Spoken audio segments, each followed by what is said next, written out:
The American Cancer Society does so much good throughout our region, and a lot of what they do is due to the efforts of local volunteers.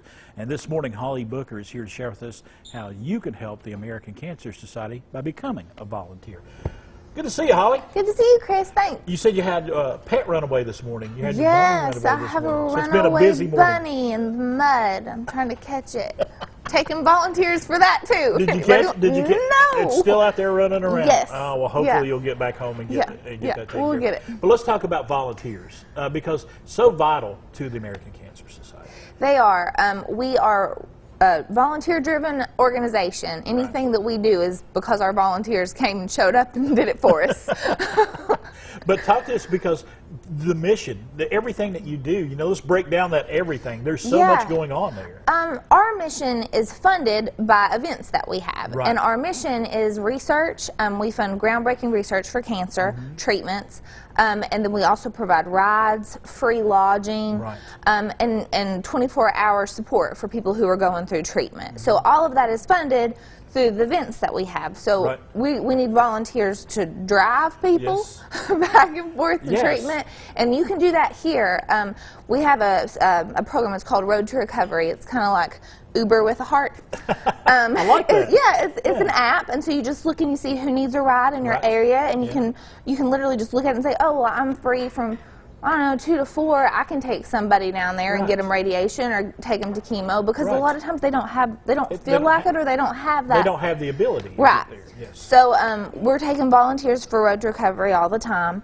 We're also taking volunteers if you're interested, if you have the heart for it and you want to get involved and give back for our events.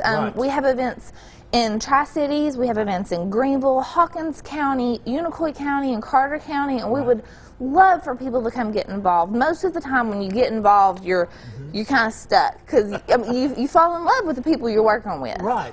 But when volunteers do come forward and they say, I want to help out, you just don't throw them in there to the wall. You give them training. No, we have really wonderful trainings online that you can take, and we have staff people. So like we don't just pick something and throw you in there. Right. Like, what are you interested in? Are you interested in a breast cancer event? Are you interested in a Relay for Life event? Or do you want to drive? Like, what is it that you want to do? Right. And we just got a new coordinator who coordinates the drivers in the area, an ETSU student. So it doesn't matter. We take volunteers of all ages. And so you just need a driver's license, need a valid driver's license. Yes. And come in and get a little training, and you're good to go on that. You're good to go on that. All right. If somebody does want to volunteer, how do they get in touch with you all? You can get in touch with us. You can go to our website at cancer.org, or you can look up one of our local events, and we've got contact information there. It's either jessica.poff@cancer.org or holly.booker@cancer.org. And we have that information up on the screen there too. But you want to encourage, because you need as many volunteers as you can get, right? We really do. We really do. Our events are mostly happening in the fall.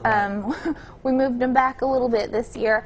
But we have a need for it. Even if it's a day, a setup, or if it's you want to, recruit teams for months, we'll take you either way. All right. Holly Booker, thanks so much. Thanks, Chris. They need volunteers right there at cancer.org for more information. Right now, we're going to head back over